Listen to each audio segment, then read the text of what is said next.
یہ ویڈیو عراقی پرفیوم ابو الفضل کے تعاون سے پیش کی جا رہی ہے، جو کہ پاکستان میں لانچ ہو چکا ہے۔ بہترین خوشبو ہے اور اسے ابو الفضل اس لیے کہا جاتا ہے کیونکہ حرم حضرت عباس میں یہی خوشبو استعمال کی جاتی ہے۔ آرڈر کرنے کے لیے واٹس ایپ نمبر پر رابطہ کیجیے۔ شکریہ۔ بسم اللہ الرحمن الرحیم۔ السلام علیکم مومنین اکرام، امید ہے آپ سب خیر و عافیت سے ہوں گے۔ آج کی یہ ویڈیو بھی موجودہ عالمی حالات کے حوالے سے ہے، حالات حاضرہ کے تناظر میں ہے، اور جیسا کہ آپ جانتے ہیں کہ ایک عرصے سے مسلسل ایران کی حکومت کو گرانے کے لیے کوششیں کی جا رہی ہیں عالمی قوتوں کے کہنے پر۔ وہاں پر کچھ طاقتیں، کچھ سازشی عناصر، کچھ لوگ، ان کی کوشش یہ ہے کہ جو ایران کی اس وقت موجودہ حکومت ہے، جو کہ اس وقت محبان اہل بیت کی وہاں پر حکومت ہے، علماء کی سرپرستی میں، اس کو گرانا چاہتے ہیں، اس کو ختم کرنا چاہتے ہیں۔ اور اس کی بنیادی وجہ وہ یہ ہے کہ تاکہ ظلم کے خلاف، جو کہ ایک منظم آواز عالم اسلام کی نمائندگی کرتے ہوئے یہاں سے اٹھائی جا رہی ہے، اس سلسلے کو مستقل طور پر ہمیشہ کے لیے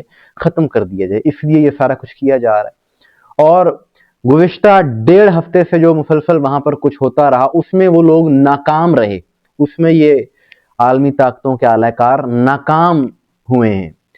تو جب بھی کوئی جنگ ہوتی ہے، اس میں دو فریقین جب آمنے سامنے ہوتے تو براہ راست حملے سے اتنا نقصان نہیں ہوتا جتنا اس وقت ہوتا ہے جب اندر سے کمزور کرنے کی کوشش کی جاتی ہے، جب دشمن یہ والی چال چلتا ہے کہ اندرونی طور پر بے چینی پیدا کرنے کی، انتشار پیدا کرنے کی کوشش کی جاتی ہے۔ اور ویسے بھی مال دنیا کی محبت تو لوگوں کے دلوں میں ہے، اور اسی کے تحت لوگ اپنا ایمان بیچ دیتے ہیں کہ ایک ویڈیو آج سوشل میڈیا پر، عالمی میڈیا پر کچھ ادارے، خصوصاً ویسٹرن میڈیا کی طرف سے بہت زیادہ شیئر کی جا رہی ہے، بہت زیادہ سرکولیٹ کی جا رہی ہے، جس میں ایک عمامہ پوش ایک بوڑھا شخص، جس نے خود کو شیعہ عالم کے طور پہ ظاہر کیا ہوا ہے، اس نے لباس علماء والا پہنا ہوا ہے، اور گفتگو جو کر رہا ہے وہ وہاں کے موجودہ علماء کے خلاف، سپریم لیڈر کے خلاف، آیت اللہ سید علی خامنائی صاحب کے خلاف انتہائی نازیبا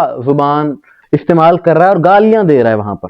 اور یہ سب کچھ کس لیے کیا جا رہا ہے؟ یہ ظاہر کیا جا رہا ہے اس ویڈیو کے ذریعے کہ جی یہ دیکھیں جی وہاں کے شیعہ علماء بھی موجودہ حکومت کے خلاف ہیں، جبکہ اس شخص کا کوئی ریکارڈ موجود ہی نہیں ہے۔ اس حوالے سے تحقیق کی ہے، ریسرچ کی ہے، وہاں کے کچھ دوستوں سے معلومات حاصل کرنے کی کوشش کی، تو ان کا کہنا ہے کہ اس ویڈیو کے متعلق بھی وہاں کے اداروں نے بھی یہ کہا ہے کہ یہ شخص، اس کو کوئی وہاں پر جانتا ہی نہیں، اس کی کوئی حیثیت ہی نہیں، یہ ایسے ہی ہے جیسے کسی کو بھی اٹھا کر اس کو لباس پہنوا کر اس سے کچھ مرضی بلوا دیا جائے۔ ایسا ہی ہوا ہے کہ جان بوجھ کر ایک بوڑھے کا انتخاب اس لیے کیا گیا تاکہ جی بزرگ عالم کے طور پر اس کو ظاہر کیا جائے، لیکن ہمیشہ کی طرح اس بار بھی یہ ناکام ہوئے ہیں۔ یہ پروپیگنڈے، یہ جھوٹ، یہ سازشیں پکڑی جاتی ہیں، اب یہ چلنے کی نہیں ہے۔ اور جو ایسی حرکتیں کرنے والے ہیں، جو طاغوت کے، باطل کے کہنے پر یہ سب کچھ کرتے ہیں، یہ وہ لوگ ہیں جو انتہائی مختصر مال دنیا کے لیے، جو کہ ختم ہو جانا ہے ان قریب، بہت جلدی ختم ہو جاتا ہے، ویسے بھی حرام میں برکت نہیں ہوتی، اس کے لیے اپنا ایمان بیچ دیتے ہیں۔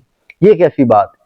اس طرح کا یہ پہلا واقعہ نہیں ہوا، پہلے بھی ماضی میں بھی ایسے واقعات ہو چکے ہیں، ماضی قریب میں ہم بھی پروگرام کر چکے ہیں۔ لبنان میں ایک ایسا فرد تھا، ایک نوحہ خان تھا، جو کہ اسی طرح مخبریاں کرتا تھا وہاں پر، کچھ ڈالر کے لیے، چند ڈالرز کے لیے، یعنی زیادہ نہیں، 2-3 ہزار ڈالر پر وہ شخص بکا۔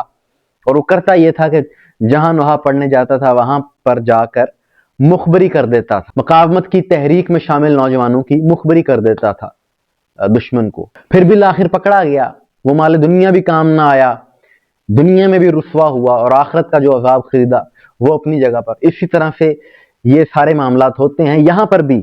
یہ خاص طور پر یہ جو بوڑھے شخص کی ویڈیو وائرل کی جا رہی ہے، یہ سراسر جھوٹ، بے بنیاد ہے، اور ان ساری سازشوں کے، پروپیگنڈے کے باوجود حسینی پرعزم ہیں، حوصلے ان کے بلند ہیں اور کامیاب ہیں۔ اور رہبر معظم کا بیان بھی منظر عام پر آ گیا کہ جب بہت زیادہ یہ بات کہی گئی میڈیا کے ذریعے، یہی بکاؤ میڈیا، کہ جی فرار ہو جائیں گے، ایران چھوڑ کر کہیں چلے جائیں گے، تو انہوں نے کہا کہ میں حضرت عباس علیہ السلام کے پرچم کے سائے میں ہوں، میں کسی اور کے پرچم تلے نہیں جاتا۔ اللہ اکبر! یہ جذبہ ہے، یہ عشق اہل بیت ہے، اسی جذبے کے تحت حق کی طرفداری ہوتی ہے۔ حضرت عباس کا کوئی غلام ہی ایسا کر سکتا ہے کہ جو اپنے سے کئی گنا